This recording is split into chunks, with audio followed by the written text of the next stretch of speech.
Everyone ready? This is the SEC Insider Hit.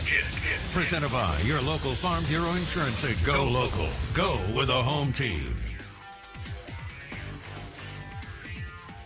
And Steve Robertson will join us in 5 minutes. The Out of Bounds Show is brought to you by Farm Bureau Insurance. Bundle your car and home and save with your local Farm Bureau Insurance agent in any of the 82 counties in the state of Mississippi. Oh, it's finally here, game week. I love the off season, but it's time to get some really good games going, and hopefully, we will have some. It may be one that we didn't think would be really good, but we'll have some good games over the weekend. I'm looking forward to that. You'll hear this throughout the week. The games of the week are Florida and Utah and LSU and Florida State. I think some people are going to try to give you Notre Dame, Ohio State. I just don't see it. Can you believe the gap is that large with a team that's ranked 5th in the country? Yes. That's Notre Dame's getting the Texas treatment, right? They're up there because they're Notre Dame. Rookie and Michigan. Rookie coach, rookie quarterback. Right. Ton of roster turnover. Come on. They may get beat by Ohio State as bad as Ole Miss beats Troy, in all honesty. True. I mean, I don't know if it'd be that bad. That's tongue in cheek, but they might lose by 20+ points. Yeah. Easily. Hey, Florida State LSU's on Sunday night. Yep. And Clemson Georgia Tech is Monday. So I mean, you get football from Thursday through Monday. Every day you have college football. I'm loving that. ABC Sunday night. How about that? You ever think we get SEC games like with this new ABC TV deal and all the different changes? Do you think they look at doing some special SEC scheduling? In 2 years? 2, 3, yeah, just kind of down the line. Oh, yeah. How much? I guess we've been very staunch in our traditionalism of SEC scheduling, right? Right. Where other schools, look, even the Big Ten has had games on Friday nights, and they're a quote-unquote traditional, power conference. Do you see the SEC opening up their windows with this new TV deal? I don't know what other – they already play from 11 a.m. till, I guess, 7, sometimes 8 o'clock kickoff. You got Thursday night. And the SEC is avoided for the most part. That was kind of the cool thing in the 90s, and it bled into the 2000s. And then athletic directors realized, hang on, my alums can't get here on Thursday for the most part. And now I don't know how that looks post-COVID where people have more flexibility, but hey, we need our restaurants and retail to benefit from Friday, Saturday, and sometimes even Sunday breakfast and shopping, like in Starkville and Oxford. So, but see, in the 90s when I was in school, that was a cool thing when Ole Miss and Mississippi State were on Thursday night. Yeah. But you weren't going to get the draw most of the time. Sometimes Ole Miss and State drew big. I mean, I remember 92, my first game as a college freshman, MSU hosting Spurrier in Florida, and they beat them 30-6. Place was packed. Yeah. But for the most part, it was not as easy to get there. I don't know what other game. Maybe I think what you're hinting at is, will they put a focus on that early 11 a.m. game like the Big Ten has? And I'm just not sure that Sankey and them feel like they need to. They may go hard 2:30 and then 7 prime time, especially with ABC doubleheaders. Yeah. And then they know that they're also going to drop a game on ESPN and the SEC network at 3 o'clock. Of course, that whole deal is the reason why CBS and SEC do not like each other. As the article that you and I referenced last week, they really threw the gauntlet down at each other in 2012 when A&M and Missouri came in. When CBS didn't budge. And the SEC asked for more money, and CBS said no. And then the SEC said, we're going to drop a 3 o'clock game. Not that it was the premier game, but we're going to drop a 3 o'clock game against the 2:30 game, and they hate each other. So now the SEC will go to ABC in 2 years. And CBS is paying a ton of money for the fourth option of the Big Ten. Indiana and Congrats. Purdue. Northwestern and Nebraska. Oh, man. Out of Bounds, ESPN 105.9 The Zone. We're streaming live on the Out of Bounds radio app. And the show is brought to you by Bank Plus. We're live in the Bank Plus studio. And the show is also presented by Blue Cross Blue Shield of Mississippi. It's good to be blue, the official healthcare provider of the Out of Bounds show, Blue Cross Blue Shield of Mississippi. Want to give a shout out to Ag Up Equipment for your next John Deere tractor, John Deere lawnmower. You can hit any of their 18 locations, agup.com. They have a location in Canton, Ag Up Equipment in Pearl, Ag Up Equipment in Canton. agup.com, John Deere, America's tractor. We welcome in Steve Robertson on the Yuengling Lager guest line. It's finally game week. Good grief. Get to see maybe a little bit of what we have with MSU and Ole Miss this weekend, although the lines are pretty damn high. I would give the points in both games. And yes, even in the Mississippi State-Memphis game. But we'll see how it looks and shakes out. I won my bet with Northwestern, Nebraska. Took Northwestern. I'll take those 12.5 points. Thank you very much. We welcome in Steve Robertson, Gene's Page, 247 Sports, the Boneyard Podcast.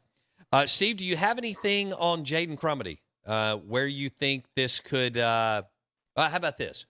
When do you think he could be back for Mike Leach and Zach Arnett?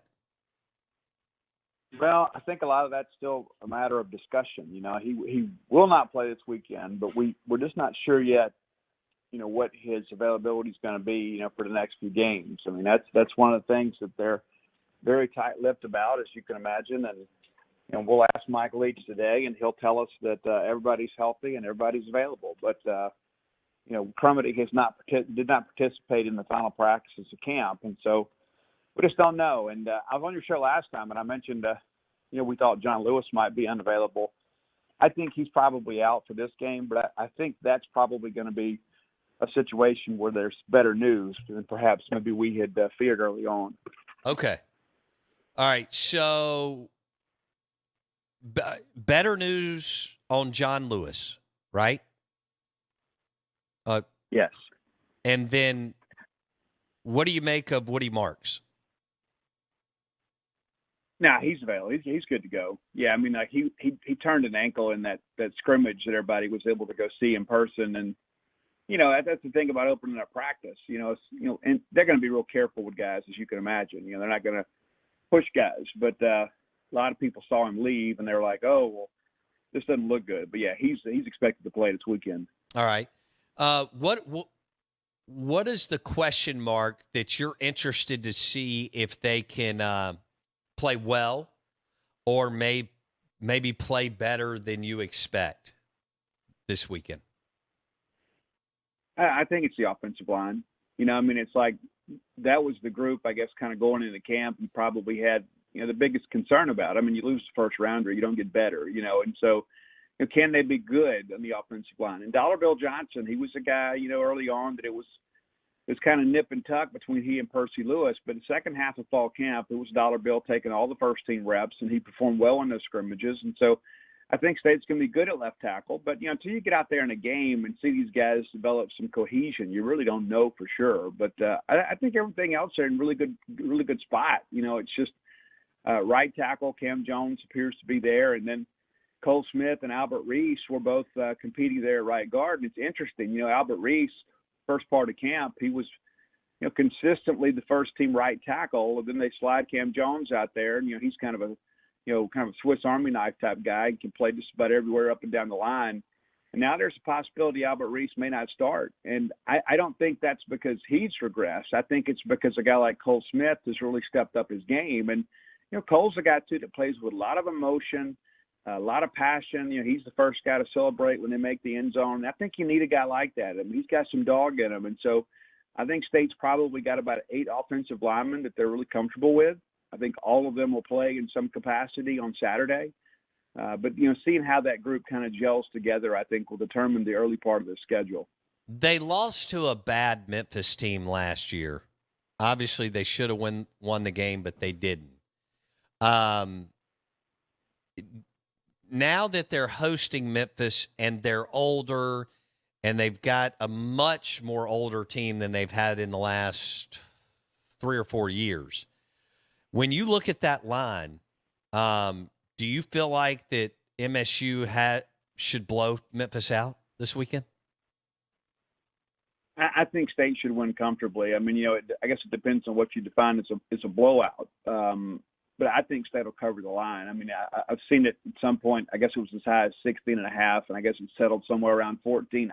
I suspect that come game time it'll go back up a little bit. You know how these bookies are. I mean, it's like if all the money's going on Mississippi State, or on Memphis, they'll lower the line a little bit to try to get the favorite, some action. But I expect State to win the game comfortably. Maybe it's a game for a quarter and a half, perhaps a half. But I think in the end, it's just kind of like that drip, drip, drip thing. You keep dumping those passes off, and you keep doing the underneath stuff. Eventually, something breaks loose over the top. And I think with the experience this team has on defense and what you brought in from the portal, I think it's going to be difficult for Memphis to kind of keep up in a ballgame like that.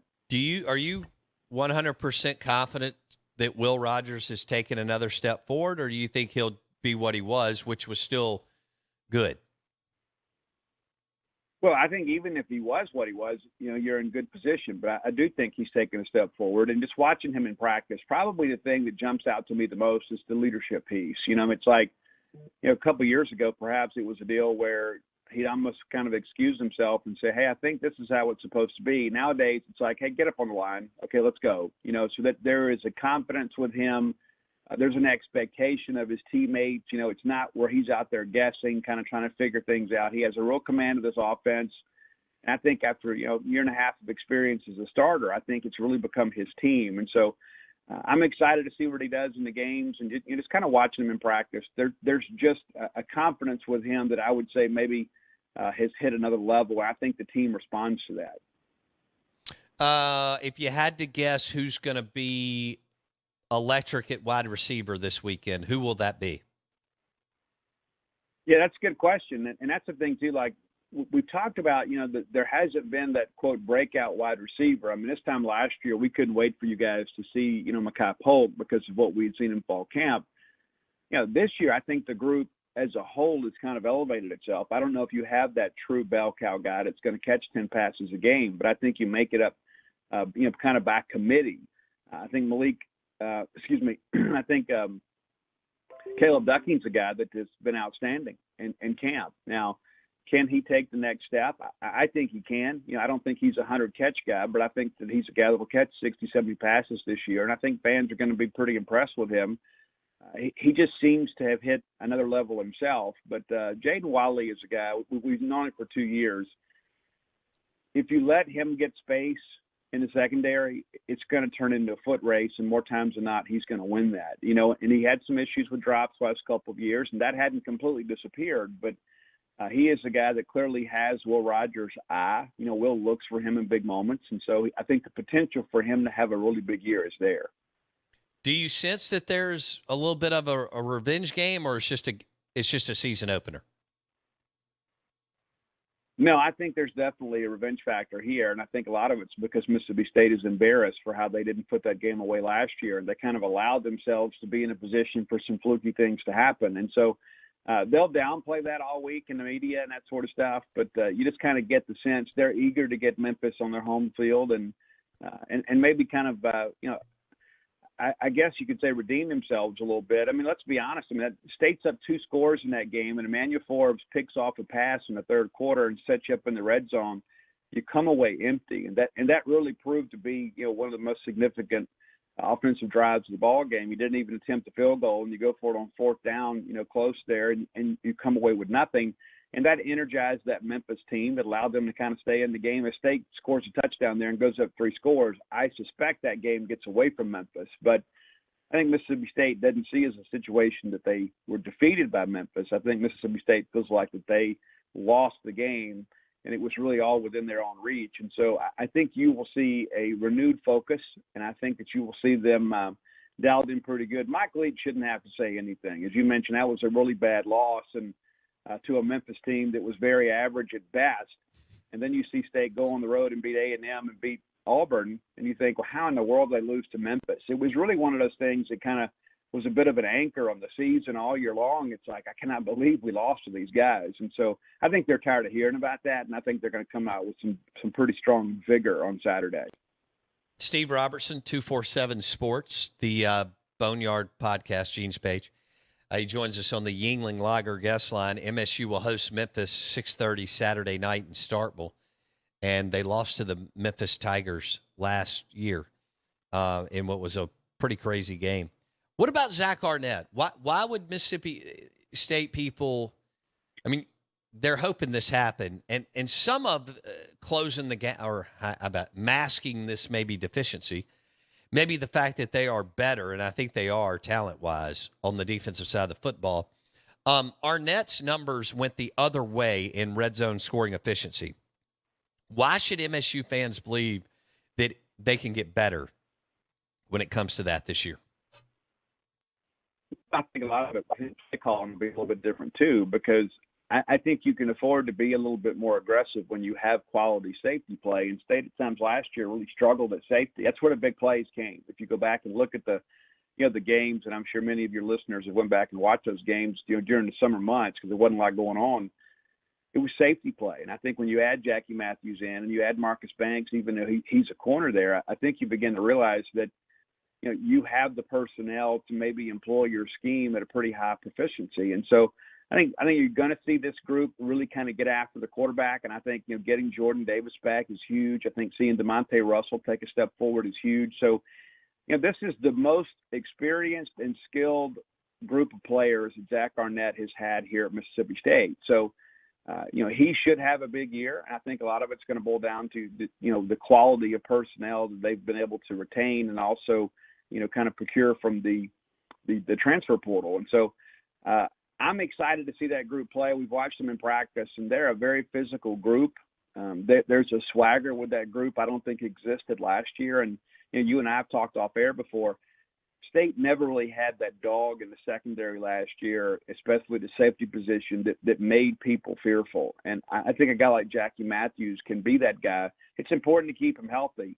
But he's a guy that's still kind of settling in, sliding over from the corner after playing at West Virginia. But I really like this defensive group, and I think they'll certainly finish in the top half of the league this year when it comes to total defense and red zone efficiency. Steve Robertson on the Yuengling Lager guest line. I'm already receiving text on kicking game.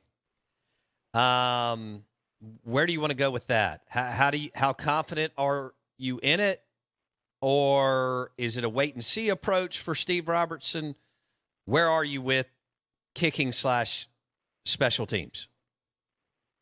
I'm a lot more confident than I was, midway through the year last year. I mean, this time last year, we thought we had all that settled with Brandon Ruiz, and of course he gets injured, and then it becomes, basically an exercise in futility. I mean, Mississippi State among the worst teams in the country last year in field goals, but Massimo Biscardi has been really good in camp, and last report I had is he hadn't missed one, I think, in 4 straight days, and so that's encouraging. Ben Rabin's a guy, too, that'll probably handle the longer field goals and be your kickoff specialist. And so I expect the special teams as a group to be better, but especially place kicking. And that determined the season last year. I mean, you missed 3 field goals against Arkansas and you lose by 3. I mean, that sticks with you for a while, and you missed the big one against Ole Miss right before the half. I mean, there's just things like that are just kind of momentum draining moments. And you just didn't have, Noah McCord was asked to do a job that he just simply wasn't ready to do. And, I'm sure he'll have a good career somewhere else. But there's not a Mississippi State fan in the country. It's not going to be holding their breath when the kicker goes out there for the first time. So it's going to take a little time for Biscardi to kind of earn the trust of the fan base. But I do believe this group's going to be much better than what we had a year ago. And, there's going to be a lot of toss-up games that are going to boil down to one possession. So you got to be able to convert, and I believe they will. Who's the backup quarterback? Is it Sawyer Robertson, or is it Lovertich, or is it someone else?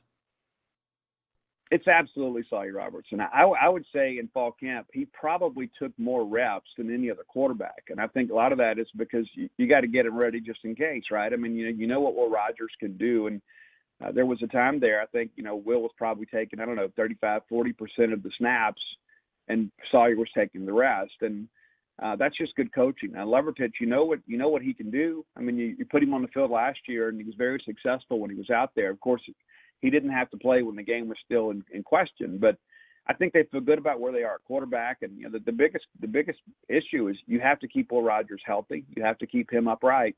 And as long as you do that, you're going to be able to put up a lot of points. And so Sawyer, I think, has taken a jump this year. I think getting game reps will be big for him. I do think he will play at some point this year.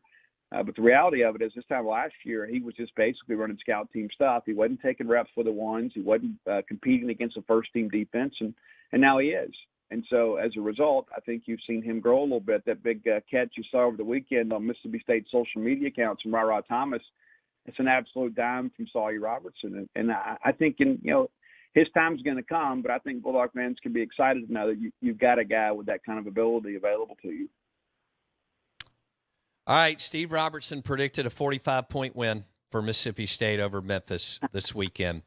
And I think Steve he's tired of covering practice, and he's ready to see a ball game and see how this shakes out. Are you going to go to are you going to Tucson? Oh, absolutely. Yeah, I'll be out there. I mean, when else am I going to get a chance to see that, right? Yeah, I'll leave midweek next week, and I'll go out there and cover that. Yeah, I go to every game, home or away, baseball and football, unless something major's going on that I can't. But I'm looking forward to going out there and seeing the Bulldogs play in the desert. Okay.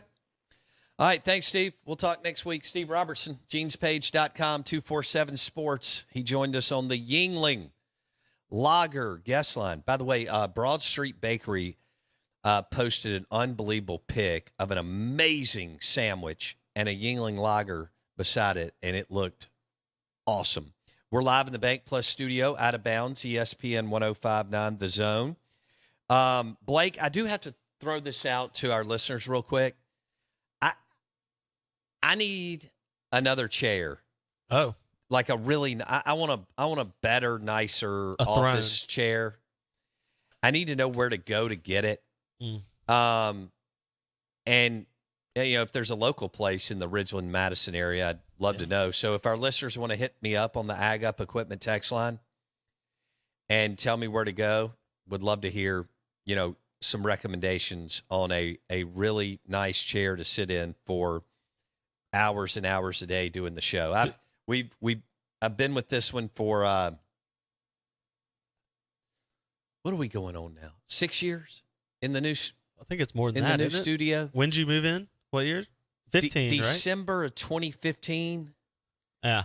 So right at 6 years, and so Ag Up Equipment text line is 601-885-3776.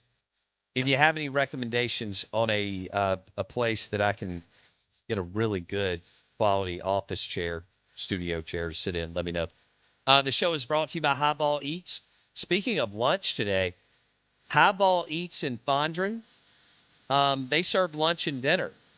And Robert St. John, restaurateur out of Hattiesburg, took his greatest hits, dropped it at Highball Eats.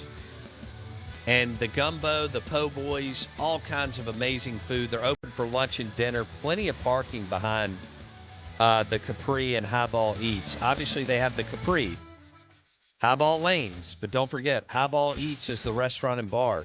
It's open for lunch and dinner. And it is Robert St. John's greatest hits at Highball Eats in Fondren. We'll see you tomorrow.